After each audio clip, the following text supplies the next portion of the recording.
Waalaikumsalam warahmatullahi wabarakatuh. Ya, selamat siang anak-anak. Bagaimana kabarnya hari ini? Semuanya sehat kan ya?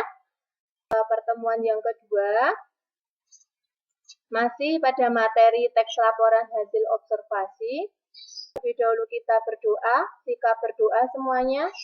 Berdoa mulai. Berdoa selesai. Kita presensi terlebih dahulu adalah Afifah hadir. Hadir, Bu. Ya. Kemudian Andika. Hadir, Bu. Ya. Kemudian Fahmi. Fahmi. Ya. Semuanya harus on ya kameranya. Kemudian Lutfiana. Lutfiana. Ya. Hadir. Muhammad Bimo. Hadir, Bu. Ya. Nadila. Hadir. Kemudian Putri Wulan. Putri Wulan. Hadir, Bu. Ya. Hadir. Rizal Ahmad Yasin. Hadir. Hadir. Serlina. Ada, Bu. Oh ya. Udara Nurti Mimba. Hadir, Bu. Pada pertemuan minggu lalu kita mempelajari tentang apa saja? Iya, struktur teks laporan hasil observasi. Dari struktur teks laporan hasil observasi itu ada berapa struktur kemarin ya? Ada definisi, kemudian ada 3, betul. Kemudian berikutnya ada kaidah, ada definisi. Iya, betul, ada definisi. Kemudian konjungsi, betul. Terus apa lagi? Ada verba dan nomina, betul. Terus berikutnya afiksasi, betul. Ada afiksasi. Kemudian berikutnya mimba, mana mimba? Kompleks, betul. Kemudian masih ada lagi, ada antonim dan sinonim ya, antonim sinonim. Kemudian terakhir ada data dan angka. Seperti itu ya, masih ingat ya. Nah, ini ada kata-kata mutiara. Orang yang tak pernah membaca buku sama buruknya dengan orang yang tak bisa membaca buku, dari Mark Twain. Ini link presensinya tadi. Kalian mempelajari teks laporan hasil observasi itu fungsinya, manfaatnya untuk apa buat diri kalian sendiri?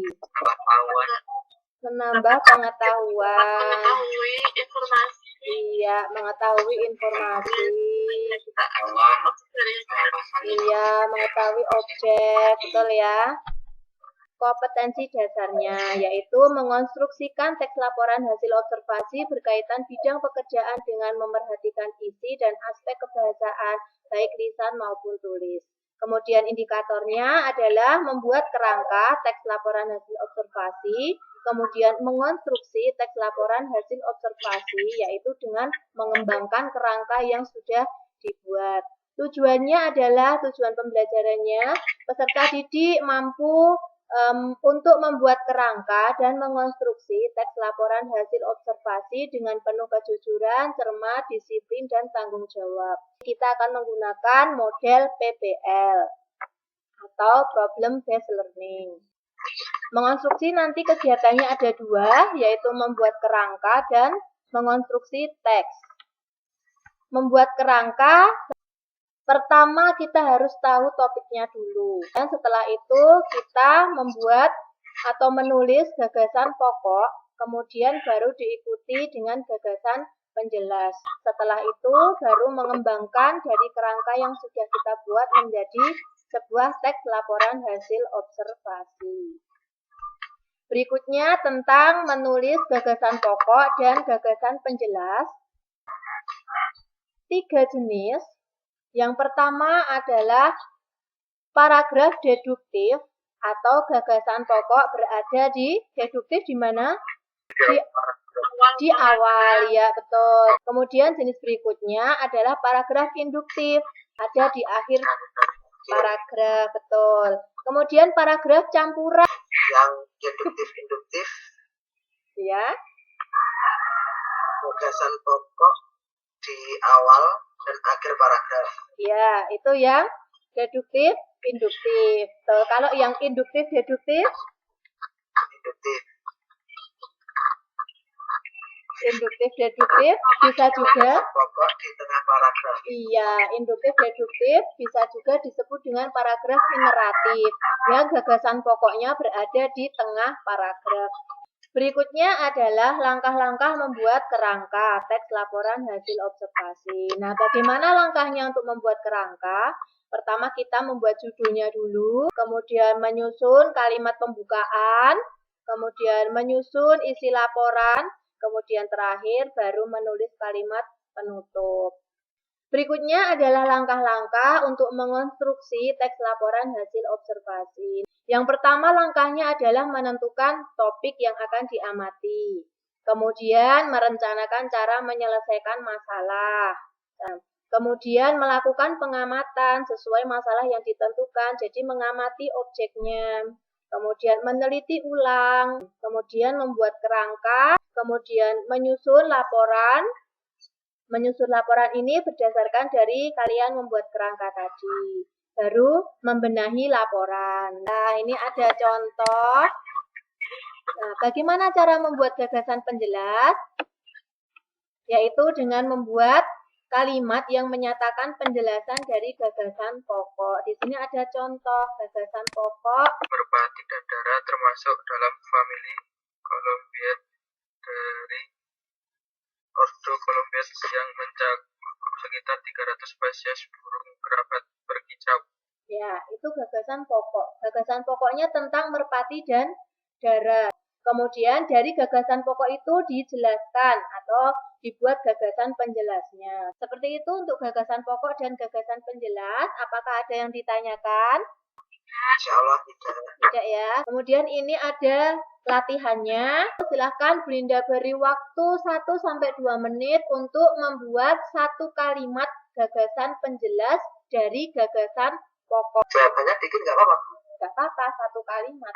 Angsa dapat dengan mudah beradaptasi dengan lingkungannya. Angsa dapat dengan mudah beradaptasi di lingkungannya. Ya, bisa. Ayo, siapa yang berani mencoba? Peternak tidak perlu khawatir dalam pemeliharaan angsa. Peternak tidak perlu khawatir dalam pemeliharaan angsa. Ya, bisa digabungkan dengan kalimatnya Yasin tadi ya. Menyimak video observasi yang berjudul Lidah Buaya. Kemudian menggunakan link yang sudah ada di situ. Linknya sudah Belinda share di grup WA grup. Silakan dicek apa yang harus kalian kerjakan atau kalian lakukan, yaitu yang pertama, kalian membuat kerangka teks, kemudian kalian mengembangkan, yang kedua, mengembangkan dari kerangka tersebut, gagasan pokok dan gagasan penjelas digabungkan atau dikembangkan menjadi sebuah teks laporan hasil observasi. Paham untuk tugas hari ini? Ya, paham. Oke, silahkan diputar dulu videonya sebelum mengerjakan tugas.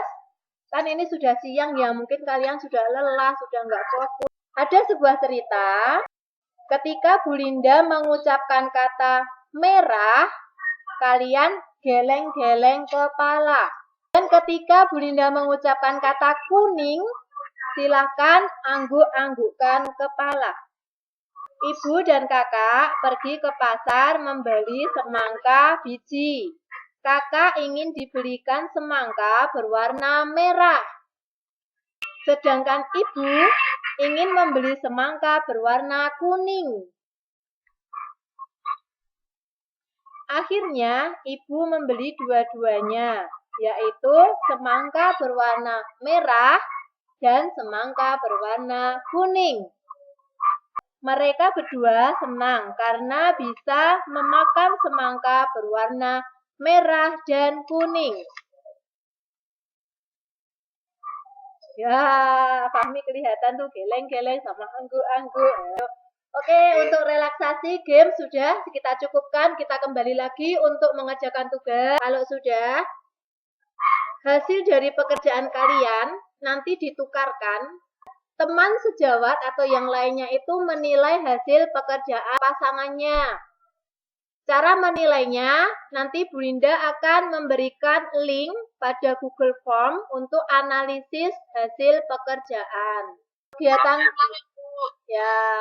kegiatan kalian hari ini adalah 1. Mengamati video dari link yang sudah Bu Linda berikan di grup kelas, link YouTube tentang lidah buaya. Yang kedua, kalian menuliskan gagasan pokok dan gagasan penjelas. Kemudian yang ketiga, kalian mengembangkan gagasan pokok, gagasan penjelas menjadi sebuah paragraf. Ini ada lembar LKPD-nya atau lembar kerja peserta didik. Muncul? Ya, ini ya seperti ini. Nah, ini lembar kerjanya seperti ini. Ada gambar objeknya, kemudian topiknya ditulis. Terus ini gagasan utama pada video 1 ditulis di atas ini. Kemudian gagasan kedua, gagasan utama yang pada video 2 ditulis di sini. Kemudian penjelas, video 1 dan video 2. Kemudian yang soal berikutnya adalah di sini baru kalian mengembangkan menjadi sebuah paragraf. Baik, ya juga sudah ada di bawah. Ini ada di sini ya, presensi ada, kemudian materinya juga ada, kemudian lembar kerja nanti bisa di-download di sini, kemudian bisa diedit, kemudian analisis kerangka dan konstruksi dari teman sejawat. Nah, seperti ini.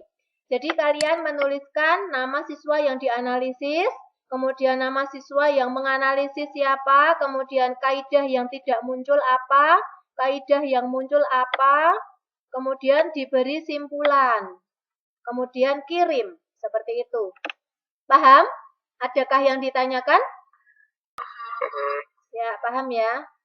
Nanti boleh kalian lanjutkan untuk PR. Kemudian kita nanti berlanjut bisa melalui grup kelas, grup WhatsApp kelas untuk tanya jawab tentang analisis kalau belum jelas. Ada tidak yang ditanyakan? Tidak ada ya. Kita refleksi, mengulang sebentar untuk materi hari ini. Kira-kira apa yang sudah kita bahas pada kegiatan hari ini? Bu Linda ingin Putri Wulan untuk menjawab. Hari ini mempelajari tentang mengkonstruksi teks LHO. Iya, mengonstruksi teks LHO. Kemudian, apa saja yang perlu kita perhatikan ketika kita akan mengonstruksi teks LHO? Fahmi. Membuat kerangka. Kemudian? Gagasan pokok. Iya, gagasan pokok. Iya, gagasan pokok dan gagasan penjelas. Baiklah, ya sudah paham ya. Atau simpulkan pada kegiatan hari ini. Kita dapat memahami bagaimana membuat kerangka dalam membuat. Kita dapat memahami membuat kerangka dalam membuat teks. Ya, sudah paham semuanya? Baiklah, kalau tidak ada yang ditanyakan, Bu Linda rasa cukup sekian untuk pertemuan kita hari ini. Mudah-mudahan apa yang kita pelajari hari ini dapat bermanfaat buat kalian untuk menambah pengetahuan, menambah wawasan tentang teks laporan hasil observasi. Kita tutup untuk kegiatan hari ini dengan berdoa terlebih dahulu. Silahkan salah satu memimpin berdoa. Mari teman-teman, sebelum kita akhiri kegiatan pada sore hari ini, berdoa menurut keyakinan masing-masing. Doa mulai. Alhamdulillahirrahmanirrahim. Berdoa cukup. Ya, terima kasih Fahmi. Untuk kegiatan hari ini kita cukupkan. Ada kurangnya dari Bu Linda dalam menyampaikan materi maupun tugas. Bu Linda minta maaf. Akhir kata, Assalamualaikum warahmatullahi wabarakatuh.